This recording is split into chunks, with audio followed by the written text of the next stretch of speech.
What's up YouTube, this is your boy Nick here, and today I reveal my predictions for WWE RoadBlock End of the Line Monday Night Raw's exclusive pay-per-view presented by TAPOUT, available at JCPenney and a retail store near you, and also presented by Toys R Us, the store full of awesome. And we also like to send a special thanks to Thousand Foot Krutch for a different kind of dynamite. Is the official RoadBlock End of the Line theme song. Is off the album Exhale, available on iTunes and Spotify. Alright guys, we're going to kick things off with a one-on-one match between Big Cass against Rusev. Now this whole thing started a number of weeks ago where Enzo Amore, he was locked out of his locker room, and apparently he had just gotten out of the shower, and he was completely exposed. He had no towel on, he had nothing on, just himself. So he was walking all around the arena looking for Big Cass, and he ended up running into Lana, and so Enzo Amore was flirting with Lana, and that led to a match between Rusev against Enzo Amore for 2 weeks now. And of course, the first encounter, I believe, it ended in a submission. Enzo Amore tapped out to the Accolade, and then the second week it led to a disqualification because Rusev gave Enzo Amore a low blow. And so last week on Raw, I guess Enzo and Cass noticed Rusev and Lana arguing, and so Lana took her wedding ring off, and we all thought that the divorce was over, that the marriage was over. Sorry, that there was going to be a divorce. So Enzo comes in, starts talking, starts talking to Lana, and Enzo's listening to Lana, and so they end up in the hotel, in Lana's hotel. Which led to Rusev attacking Enzo in the hotel room. Of course, in the arena it was supposed to be Rusev against Big Cass. But unfortunately, after that night, Enzo Amore did not show up to Monday Night Raw last night. However, Big Cass did, and that leads to this match this Sunday. Honestly, this is a no-brainer. Literally, it is. It's a no-brainer. Rusev, because Rusev, he's more stronger than Cass.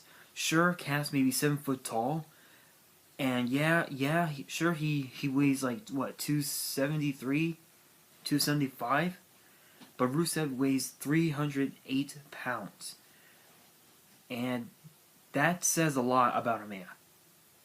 And Rusev, he's been around longer than Enzo and Cass. So yeah, Rusev. As much as I hate the guy, but I'm going with Rusev.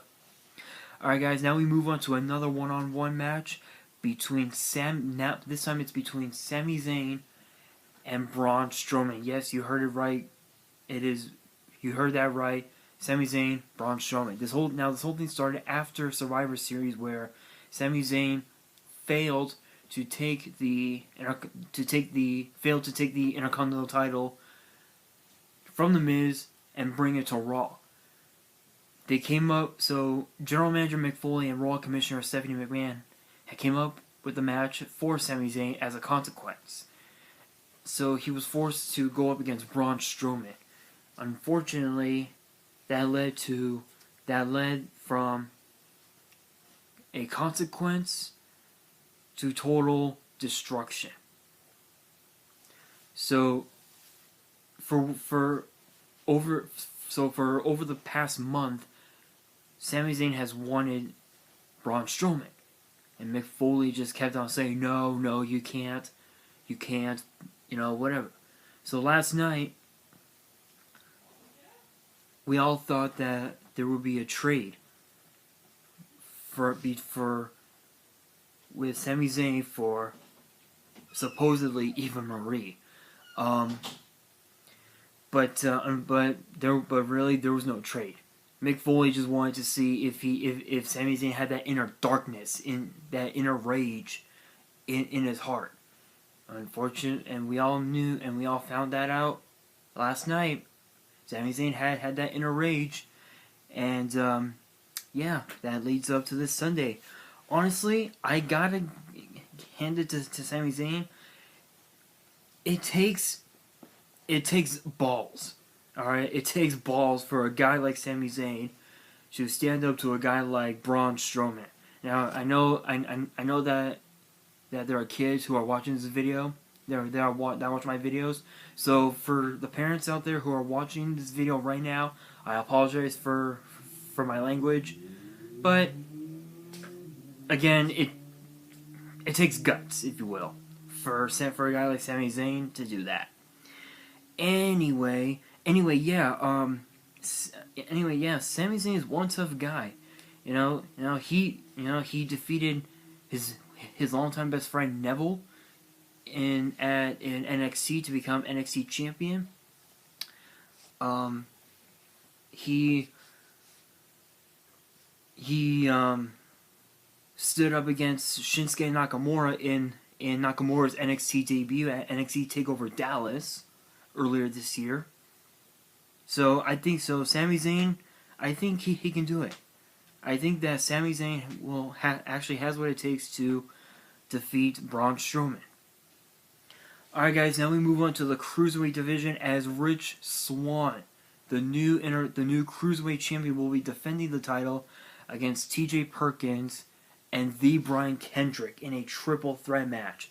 Now this whole thing started on the night that TJ Perkins won the Cruiserweight title in the last live episode of the Cruiserweight Classic over the summer.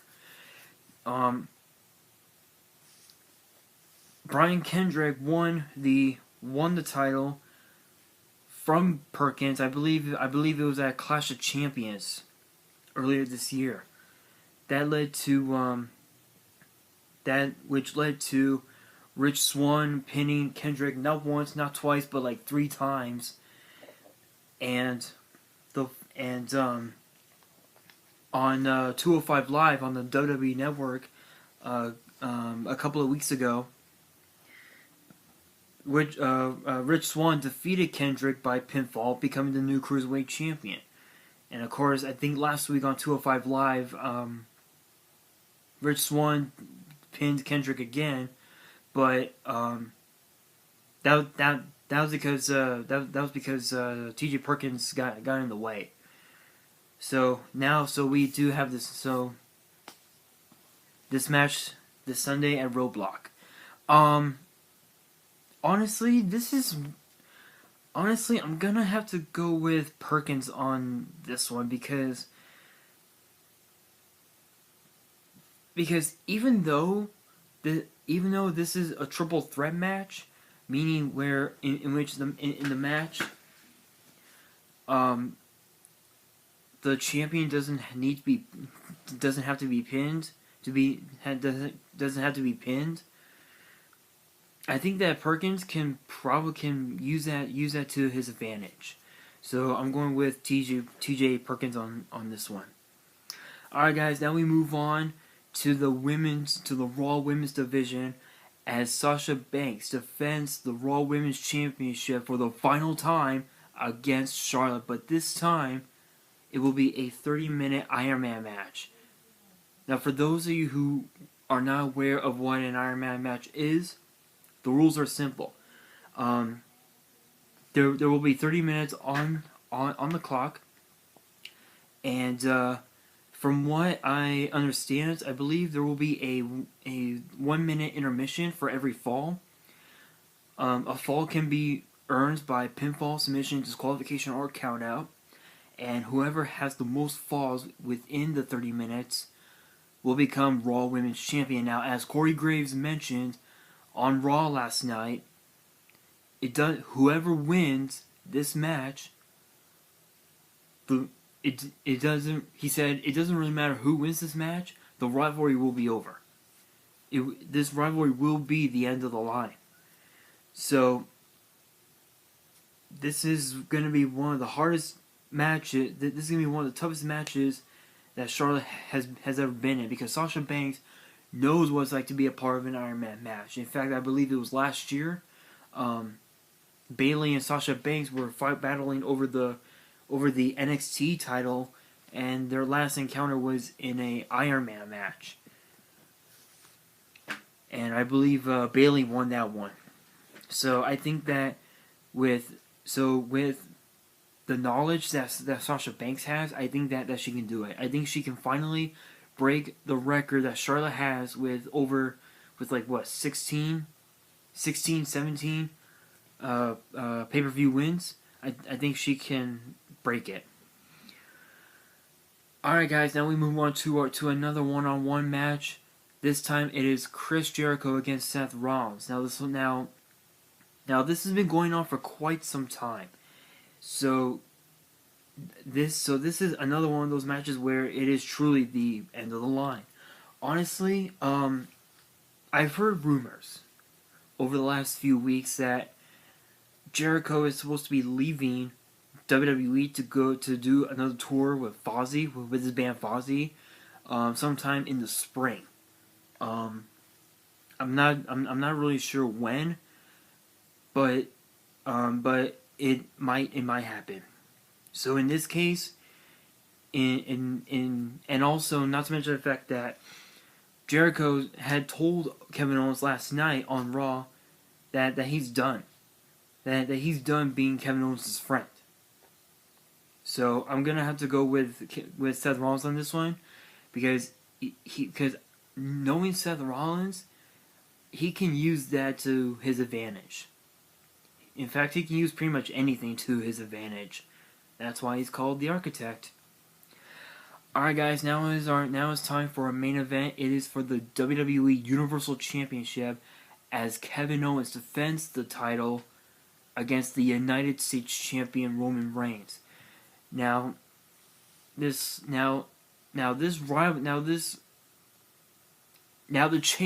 chase, if you will, for the Universal title has been going on ever since Finn Balor was forced to vacate the title the night after SummerSlam, when he defeated Seth Rollins to become the first Universal Champion.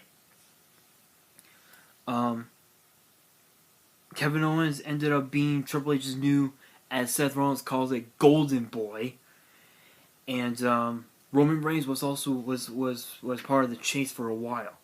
So he was given this opportunity to face Kevin Owens for the Universal title this Sunday. Honestly, this is going to be a good one, but I'm gonna have to go with Roman Reigns on this one. Not because of how powerful, how strong he is, but it's more of a matter of who is more of a ring general, if you will.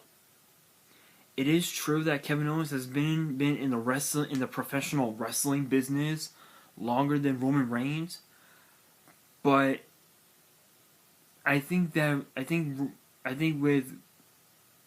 Roman Reigns being in the WWE longer than Kevin Owens, I think that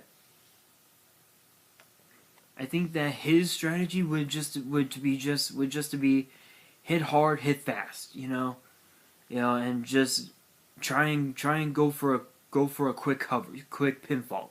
That's what I would have done if I was Roman. What I would do if I was Roman Reigns. So in this match, I am going with Roman Reigns.